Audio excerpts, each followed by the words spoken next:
चलिए वापस से शुरू करते हैं अपना डिस्कशन। लेक्चर थर्ड पे हूँ मैम, लेक्चर थर्ड फॉर एक सेकेंड। चलो तो अपन वापस से स्टैंडर्ड कॉस्टिंग के डिस्कशन में हैं। One of the most important topic है आपके लिए। पहला जो टॉपिक है मैं उसको बहुत फेच कर रहा हूँ, मटेरियल कॉस्ट वैरिएंस को। ज़रूरी है क्योंकि ये आपको आने के चांसेस बहुत रहते हैं और ये बेस है बेटा। अगर बेस स्ट्रॉन्ग हो गया ना तो आगे आपको दिक्कत नहीं आएंगी। जब मैं मटेरियल वैरिएंस के बारे में बात करता हूँ, मटेरियल वैरिएंस का सबसे पहला क्या था अपना, standard cost minus actual cost. तो सबसे पहले आपके दिमाग में वापस से आना चाहिए सर स्टैंडर्ड कॉस्ट पहले क्यों, क्योंकि बेटा मैं कहता हूँ अगर मैं किसी चीज़ की कॉस्ट 20 रुपये सोच रहा हूँ और कॉस्ट मेरे को 15 रुपये लग गई तो मेरे लिए अच्छी बात है कि बुरी बात है? सर अच्छी बात है, 5 रुपये का फायदा हो गया। मतलब कि जब मैं स्टैंडर्ड में से एक्चुअल माइनस करता बेटा तो मेरा आंसर पॉजिटिव आएगा, और पॉजिटिव आएगा तो उसी को क्या बोलता मैम, फेवरेबल बोलता। और अगर नेगेटिव आएगा तो उसको क्या बोलूंगा मैं, एडवर्स या फिर अनफेवरेबल। बात समझ में आई? तो सर इसका फॉर्मूला क्या था, standard quantity into standard price minus actual quantity into actual price. Sir इसमें इसमें क्या बड़ी बात है सर, सबसे बड़ी बात कौन सी थी इसमें अपनी लिए, ये एस क्यू मैटर करता है बेटा। ये एस क्यू क्यों मैटर करता है, इस this S Q stand for standard quantity, standard quantity for actual production. हमेशा ध्यान रखना, बजट अलग होता है, स्टैंडर्ड अलग होता है और एक्चुअल अलग होता है। पक्का? ये अपना दो में डिवाइड हो जाता है बेटा। जो डिफरेंस आएगा मटेरियल में, या तो प्राइस की वजह से आएगा या तो क्वांटिटी। बेटा तीसरी चीज हो ही नहीं सकती, या तो प्राइस होगा या तो क्वांटिटी होगा। तो प्राइस के लिए क्या था मेरा, standard price minus actual price into actual quantity. Sir actual quantity क्यों, सर जो प्राइस हुआ एक्चुअल क्वांटिटी पे आया है। सर एक बार प्राइस का डिफरेंस हट गया तो आगे सारा प्राइस कौन से लेना है अपन को, स्टैंडर्ड प्राइस ही लेना है। फॉर्मूला क्या बनता था सर मेरा यहाँ पे, S Q minus A Q into into किससे करता था वहाँ पे इसमें, स्टैंडर्ड प्राइस से। पक्का? सर यहाँ पे एस क्यू पहले क्यों लिए बेटा, लॉजिक सी बात है, आपने 20 किलो सोचे थे, आपने 10 किलो यूज करे, मतलब 10 किलो का फायदा हो गया, इसलिए फायदे वाली चीज को पहले। सर इसको अगर मैं थोड़ा बढ़ाना चाहूँ फॉर्मूले को, मैं क्या ऐसा लिख सकता क्या, देखो बच्चों वाली चीज कर रहा हूँ, एस पी इंटू ए क्यू माइनस एपी इंटू ए क्यू। कोई दिक्कत गई क्या आपको? नहीं सर, आपने से वो बच्चों जो 12th में पढ़ते थे, जो सेकंड थर्ड में पढ़ते थे, तो उसको ही वो कर दिया। मैंने इसको इससे मल्टीप्लाई किया और फिर इसको इससे मल्टीप्लाई किया। पक्का? सर इधर करूंगा तो मैं S Q into S P minus A Q into S P, A Q into S P. पक्का? कोई दिक्कत? तो फॉर्मूले लॉजिकल बनाओगे ना तो इजीली याद होंगे। अगर मैं आपको बहुत इजीली जो बाकी टीचर्स जैसे याद करवाते ना वैसे याद करा सकता। सर बाकी टीचर्स कैसे करते हैं सर, नंबर दे देते। सर नंबर किसको देते हैं, S Q into S P को 1 नंबर दे दिए, ए क्यू इंटू ए पी को 2 नंबर दे दिए, और ए क्यू इंटू एस पी को 3 नंबर दे दिए। सर ठीक है? तो फॉर्मूला कैसे बनता था, देखो 1 माइनस 2, ये फॉर्मूला 1 - 2 हुआ। सही, ये फॉर्मूला कैसे बनता था, देखो एस पी इंटू ए क्यू, ये 3 - 2, और ये कैसे बनता था 1 - 2, 3 - 2, और ये होता था आपका 1 - 3। तो अगर आप देखोगे तो इसमें 3 कट हो जाए तो 1 - 2 ही बचता था। तो लोग इस तरीके से भी समझाते हैं, पर मैं चाहूंगा कि इस तरीके से रटने का कोई फायदा नहीं। अभी याद रहेगा, एग्जाम टाइम में भूल जाओगे। तो कहीं पे भी ऐसा नंबर वाली चीजें दिखती है आपको, बहुत जगह दिखेगी, 1 - 2, 3 - 2, 1 - 3। सर याद कराने में कुछ भी नहीं, मेरे को हार्डली सेकंड्स का काम है सब। पर ये रटवाना मेरा जॉब नहीं है, मैं समझाऊंगा आपको। मैंने आपको ट्रिक बता दिया, ऐसी नंबरिंग दे देना हर किसी में, लेबर में भी इसी तरीके से होगा, आपके सारे आंसर आ जाएंगे। पक्का? बात समझ में आई? सर तो अपन लॉजिक पे बात करेंगे, मैं इस पे बात करने वाला नहीं हूँ। सर प्राइस की वजह से होगा और क्वांटिटी की वजह से होगा। फिर क्वांटिटी की वजह से भी दो सी वजह से होता है, या तो मिक्सिंग में फर्क होगा, या तो अपने क्वांटिटी यानी कि सब यूसेज जो बचा हुआ पार्ट है। सब मिक्सिंग में गलत होगा तो मैंने मिक्स गलत कर दिया होगा, मिक्स गलत किया है तो मैंने क्या किया होगा, एक नया वर्ड लाता मैं आपके लिए, R S Q. R S Q क्या था मेरा, रिवाइज स्टैंडर्ड क्वांटिटी। आपको एग्जांपल बार बार याद आना चाहिए कि वो, हाँ एक सास थी एक बहू थी, अगर उन लोगों ने मिक्सिंग खराब कर दी। बेटा प्रपोर्शन भी सही होना चाहिए, जब क्वांटिटी की बात करते हैं तो प्रपोर्शन भी सही होना चाहिए। प्रपोर्शन क्यों सही होना चाहिए बेटा, क्योंकि कुछ चीज महंगी रहती है, कुछ चीज सस्ती। अगर आपने सस्ती वाली चीज ज्यादा यूज कर दी है, मैं कहता हूँ मेरे को 10 किलो बोले थे यूज करने, मैंने 10 किलो यूज किया, लेकिन 10 किलो में रेशियो था 7:3 का। इसमें 7 सस्ती और 3 चीज महंगी वाली यूज करना है, मैंने यूज कर दिया 6:4। तो मेरा क्या जो वैरिएंस आएगा फेवरेबल आना चाहिए, जीरो, मेरा फेवरेबल जीरो या फिर नेगेटिव आना चाहिए।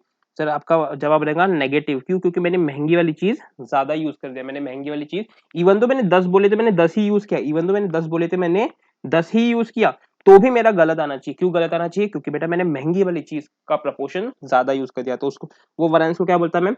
मिक्सिंग। और सीधी सी बात है, अगर मेरे को 10 बोले थे 7:3 के रेशो में, मैंने यूज कर दिया 12 7:3 के रेशो में, तो भी क्या मैंने सही किया? क्या नहीं सही, तो सीधा सीधा क्वांटिटी आपने ज्यादा यूज कर दिया, तो इसमें फर्क होता है, तो ये भी फर्क होता है पक्का।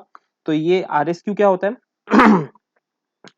Actual quantity in standard proportion, actual quantity in standard proportion पक्का। अब actual quantity in standard proportion मैंने काफी अच्छे से ऊपर आप लोगों को फॉर्मूले समझाए थे। फॉर्मूला क्या था बेटा मिक्सिंग का? जल्दी से आपको याद आना चाहिए, RSQ minus AQ into SP आपको याद रह जाएगा। और यहाँ पे कौन सा फॉर्मूला यूज करते थे बेटा अपन? SQ minus RSQ into SP। तो लॉजिक सिंपल सा था। मेरे को जब मैं मिक्सिंग की बात करता तो मेरे को कौन सी क्वांटिटी लेना है? मेरे को एक्चुअल क्वांटिटी ही लेना है। मेरे को दोनों जगह कौन सी क्वांटिटी लेना है? एक्चुअल क्वांटिटी लेना है। लेकिन एक को लेना है स्टैंडर्ड प्रपोर्शन में और एक को लेना है इन एक्चुअल प्रपोर्शन। ठीक है, मेरे साथ सब लोग बोलेंगे सर जब मैं मिक्सिंग की बात करता तो मेरे को कौन सी क्वांटिटी लेना है? मेरे को एक्चुअल क्वांटिटी ही लेना है। मेरे को कौन सी क्वांटिटी लेना है? एक्चुअल क्वांटिटी ही लेना है। सिर्फ रेशो कौन सा रहेगा? एक स्टैंडर्ड का रेशो रहेगा और एक कौन सा रहेगा? एक्चुअल का रेशो रहेगा पक्का। सर जब कौन सी वो लूंगा, जब मैं सब यूसेज की बात करता हूँ तो बेटा मैं एक जगह स्टैंडर्ड क्वांटिटी लूंगा, एक जगह मैं एक्चुअल क्वांटिटी लूंगा। अगर मेरे को क्वांटिटी का डिफरेंस बताना है तो एक जगह मैं स्टैंडर्ड क्वांटिटी लूंगा, एक जगह मैं एक्चुअल क्वांटिटी लूंगा। लेकिन बेटा फर्क क्या रहेगा? एक जगह standard quantity in standard ratio रहेगा और यहाँ पे भी कौन सा रहेगा? Actual quantity in standard ratio. Sir दोनों सेम स्टैंडर्ड कर देते हो, यहाँ पे फर्क किसका रहेगा? सिर्फ क्वांटिटी का फर्क रहेगा इस जगह, और यहाँ पे फर्क किसका रहेगा? सिर्फ और सिर्फ मिक्सिंग का। और सर दोनों को ऐड कर लोगे, अगर दोनों को ऐड कर लोगे आप तो आपको मिल जाएगा दोनों का फर्क, मिक्सिंग का भी और क्वांटिटी का भी। उसी को क्या बोलता है मैं? अपना क्वांटिटी वैरिएंस पक्का। बात समझ आए? मटेरियल यूसेज वैरिएंस, इसको क्या बोलता है मैं? Usage variance. क्लियर है बेटा? कोई दिक्कत, कोई परेशानी? चलिए क्वेश्चंस करते हैं, और चीजें बढ़ेगी और आपको और समझ में चीजें आती रहेगी। इसमें कुछ लिखने का नहीं, ऑलरेडी आपने ऊपर काफी कुछ लिखा हुआ है। तो क्वेश्चन नंबर 13.1 पे जा रहा हूँ मैम। क्वेश्चन नंबर 13.1 में जा रहा हूँ मैम। ठीक है, question number 31.1, standard quantity of milk required to produce 1 kg of khoa. अगर आपको 1 किलो खोआ बनाना है बेटा तो कितना मिल्क लगता है आप लोगों को? 5 लीटर लगता है। मतलब ये स्टैंडर्ड हो गया बेटा। स्टैंडर्ड क्या हो गया? अगर वो बनाना है तो कितना लगेगा? 5 लीटर लगेगा। कोई दिक्कत? कोई दिक्कत? जल्दी से, इतना ठीक है, आगे बढ़ू। चलो बेटा तो अपन सॉल्व करते हैं। स्टैंडर्ड प्राइस मिल्क का कितना है? 30 रुपये। चलो मैं लिखते जाता हूँ सीधा सीधा। स्टैंडर्ड क्वांटिटी, अभी स्टैंडर्ड क्वांटिटी नहीं लिख सकता मैं क्योंकि मेरे को एक्चुअल प्रोडक्शन पता नहीं है। मैं एक काम करता पहले, standard price 30 rupees per litre. तो मेरे को एक बात बताएंगे, स्टैंडर्ड प्राइस पर केजी, मैं थोड़ा अच्छे से लिखता हूँ, स्टैंडर्ड प्राइस पर केजी ऑफ खोआ कितना हो जाएगा? जल्दी से दिमाग लगा के बताओ, जल्दी से। सर मेरे को 1 किलो के लिए 5 लीटर लगता है, तो अगर 30 रुपये लीटर है तो कितना हो जाएगा मेरा? ये 150 रुपये पर केजी। सर कैसे लाया आपने? सर इसको कैसे लाया? नहीं समझा हमको सर, प्लीज बताओ ना। सर कुछ नहीं किया मैंने, बहुत लॉजिकल किया। मैंने कुछ नहीं किया, मैंने क्या किया, सॉरी, मैंने से यहाँ पे 30 × 5 कर दिया। 30 रुपीज और 1 किलो कितना लगता है? 5 लीटर लगता है पक्का। तो कितना आ गया मेरा स्टैंडर्ड प्राइस पर केजी ऑफ खोआ? तो actual quantity of khoa produce enum, तो एक्चुअल AQ कितना हो जाएगा मेरा? 50 kg। 50 kg, हाँ नहीं, सॉरी सर, एक चीज मैं आपको समझाना भूल गया, याद रखना बेटा। अपन वैरिएंस कौन सा निकाल रहे हैं? अपन मटेरियल का वैरिएंस निकाल रहे हैं। किसका वैरिएंस निकाल रहे बेटा? मटेरियल का। तो हमेशा याद रखना, जब मैं मटेरियल का वैरिएंस बोल रहा मतलब कि रॉ मटेरियल, आपको जो एक्चुअल यूनिट प्रोड्यूस हुआ है उससे लेना देना नहीं है। आपका जो रॉ मटेरियल का वैरिएंस है आपको उससे लेना देना है। रॉ मटेरियल का वैरिएंस मतलब बेटा कितना लगना चाहिए था और कितना लग गया, कितना लगना चाहिए था और कितना लग गया। तो मेरे को यहाँ पे बताएंगे जब मैं AQ बोलूंगा, जब मैं AQ बोलता हूं तो actual quantity of raw material used for actual production, ये पूरा ये होता है बेटा, actual quantity of raw material used for actual production. I hope आपको समझ में आ रहा होगा। चीज ऐसी है बेटा कि अपन मटेरियल वैरिएंस पढ़ रहे हैं, मटेरियल वैरिएंस का ही मतलब होता है कि आपको किसका वैरिएंस निकालना है, रॉ मटेरियल का वैरिएंस निकालना है। पक्का? तो कितना लगा था बेटा मेरे को, 240 लीटर। पक्का? तो ये तो ठीक है, इसका कोई लेना देना नहीं, मैं स्टैंडर्ड प्राइस में 30 रुपए है, उसमें भी कोई लेना देना नहीं मेरे को। अब इंपॉर्टेंट आते हैं अपन लोग वापस से। अब आपको निकालना है SQ, स्टैंडर्ड क्वांटिटी। ये सबसे इंपॉर्टेंट बेटा, ये दुनिया की सबसे इंपॉर्टेंट स्टेप है। क्या निकालने की? SQ निकालने की। सर कैसे निकालूंगा? SQ equal to standard material for actual production. पक्का? स्टैंडर्ड मटेरियल कितना होगा बेटा एक्चुअल प्रोडक्शन के लिए? एक्चुअल प्रोडक्शन कितना है पहले वो देखो। 50 किलो का आपका स्टैंडर्ड प्रोडक्शन एक्चुअल प्रोडक्शन है, 50 kg इंटू, एक बनाने में कितना लगता है आप लोगों को, एक बनाने में कितना लगता है? 5 लीटर को दूध लगता है, 5 लीटर दूध, तो इंटू 5 लीटर, मतलब कि SQ आपका कितना हो जाएगा? 250 लीटर। SQ कितना हो जाएगा आप लोगों का? 250 लीटर। बात समझ में आई? पक्का? कोई दिक्कत? बेटा मैं वापस से बताना चाहूंगा, आप लोग क्या पढ़ रहे हैं, आप लोग मटेरियल वैरिएंस पढ़ रहे हैं, मतलब कि रॉ मटेरियल वैरिएंस। आपको वैरिएंस किसका निकालना है? रॉ मटेरियल का निकालना है, ना कि किसी और का निकालना है। जब रॉ मटेरियल के वैरिएंस की बात करते हैं तो आपको SQ भी क्या निकलेगा? रॉ मटेरियल का ही निकलेगा, standard quantity of raw material for actual production. पूरा बोलेगा standard quantity of raw material, actual quantity of raw material. बात समझ में? Actual quantity of raw material, standard quantity of raw material. पक्का बेटा? कोई दिक्कत इसमें? नहीं सर समझ में आ गया। तो सर SQ निकाल लिया आपने, अब हर चीज है मेरे पास में, तो मैं क्या करूंगा, देयरफॉर मेरा एक्चुअल प्राइस कितना है, एक्चुअल प्राइस कितना है मेरा? 40 rupees per litre, 40 rupees per litre. मेरे को मटेरियल कॉस्ट वैरिएंस बोला है सर, ठीक है सब कुछ है मेरे पास में।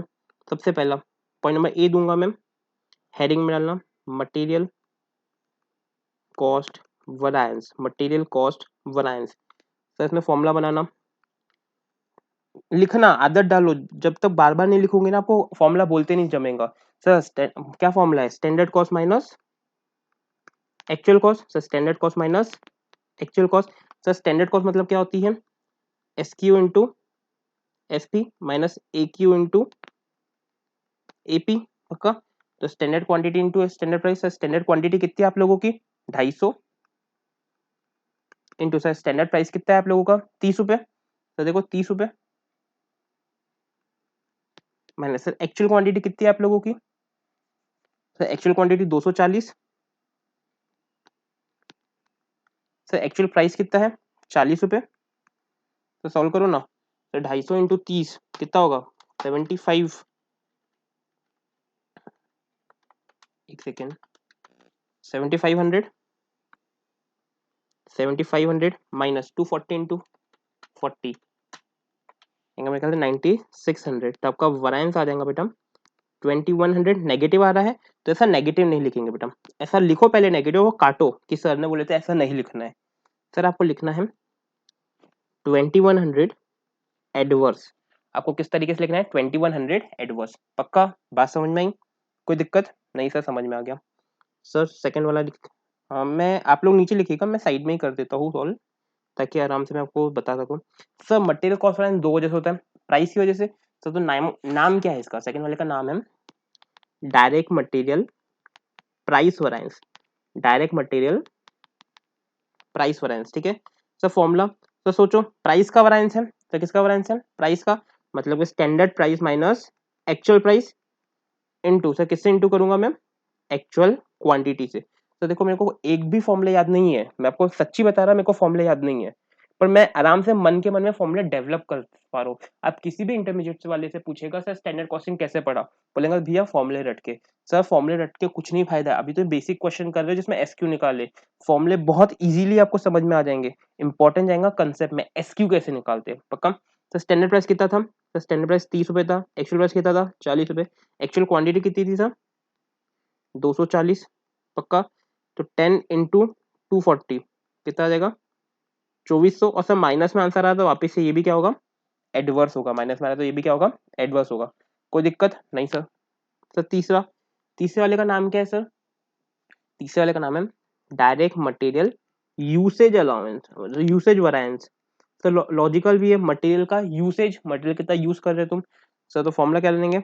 सर इतना मटेरियल था, इतना यूज किए, स्टैंडर्ड क्वांटिटी इतना मटेरियल यूज करना चाहिए था, स्टैंडर्ड क्वांटिटी इतना करना चाहिए था, एक्चुअल क्वांटिटी इतना यूज हो गया, और इनटू सर एक बार प्राइस का वैरिएंस हट गया तो सारे किससे कैलकुलेट होने वाले हैं? सेलिंग प्राइस से। पक्का? तो एसक्यू कितना था बेटा आप लोगों का? मेरे ख्याल से 250 निकाले थे आपने। एक्चुअल में कितना यूज किया सिर्फ? 240। और स्टैंडर्ड प्राइस कितना है आप लोगों का? 30 रुपए। सर बोल के दिखाना मेरे साथ में। 250 यूज करना था, 250 यूज करना था, सिर्फ 240 यूज करे। 250 यूज करना था, सिर्फ 240 यूज करे। सर फेवरेबल है क्या अनफेवरेबल? Sir favourable. आंसर भी देखना पॉजिटिव आ रहा है। 10 इंटू 30 मतलब कि 300। और इसके आगे क्या लिखूंगे? फेवरेबल। 300 फेवरेबल। अब सर ये सब कुछ निकालने के लिए यहाँ पे इज्जत से आप लोग छोटा सा चार्ट ड्रॉ करेंगे, छोटा सा चार्ट ड्रॉ करेंगे एग्जाम में भी। मटेरियल, सर आई नो कि आपके पास ऑलरेडी टाइम कम रहता है, पर तो भी ड्रॉ करेंगे। मटेरियल कॉस्ट वैरिएंस इस पे लिखेगा 2100 एडवर्स। इससे दो निकलते हैं बेटा, एक निकलेगा direct material price variance. Sir वो आपका है 2400 एडवर्स। और यहाँ पे आएगा डायरेक्ट मटेरियल यूसेज वैरिएंस, ये रहेगा बेटा आपका 300 फेवरेबल। अगर आप चेक करोगे तो अपने आप आपका ये आंसर आ जा रहा होगा। अगर आप चेक कर रहे होंगे तो 2400 माइनस 300 पक्का, तो आपका 2100 एडवर्स आ रहा है। सर यही करना है आपको। कैसा है ना, अगर मेरी बात मानोगे आप लोग तो इसको या तो लास्ट में ड्रॉ करो, या तो जब क्वेश्चन बनाते हो ना, तो जब गिवन लिखे आपने ये सब कुछ लिखे, इसके अंदर थोड़ी स्पेस छोड़ दो, थोड़ी स्पेस छोड़ दो। और ये पहले ये डायग्राम बनाओ, उसके बाद में आंसर लिखो। तो इसका फायदा मैं बताऊं आपको क्या होगा? एग्जामिनर बहुत कम चांसेस है कि आपके आगे क्वेश्चन पढ़ेगा। वो आपका चार्ट देख लेगा, अगर उसको चार्ट सही लग गया तो वहीं पर आगे बढ़ जाएगा, बोलेगा आंसर सही है। वहीं पर आगे बढ़ जाएगा, बोलेगा आंसर सही है। तो आपके वहां पे चांसेस बढ़ जाते हैं कि आपको कम मेहनत में ज्यादा मार्क्स मिल जाए। बात समझ में आ रही है? पक्का? तो चलो बेटा ये सिंपल सा क्वेश्चन करें अपन ने, इसको कॉपी करेंगे आप लोग, अच्छे से कॉपी करो। अगले उसमें अपन क्वेश्चन नंबर 2 और 3 दोनों करेंगे, दोनों ही अच्छे क्वेश्चन है। और वहां पे अपन सीखेंगे स्टैंडर्ड लॉस के बारे में। अभी सर अपन मेरे को तो इनपुट आउटपुट रेशियो क्या 1:1 ही रहेगा क्या? मेरे को तो मैंने एक डाला था, क्वांटिटी एक की डाली, मेरे को मिला आधा। जरूरी थोड़ी है, प्रोसेसिंग लॉस भी तो कुछ होता है, प्रोसेस में चीजें लॉस होती, उसी को अपन प्यार से नॉर्मल लॉस बोलते हैं। तो अपन बेटा वो सीखेंगे नॉर्मल लॉस को किस तरीके से ट्रीट करना है। पक्का? चलिए थैंक यू।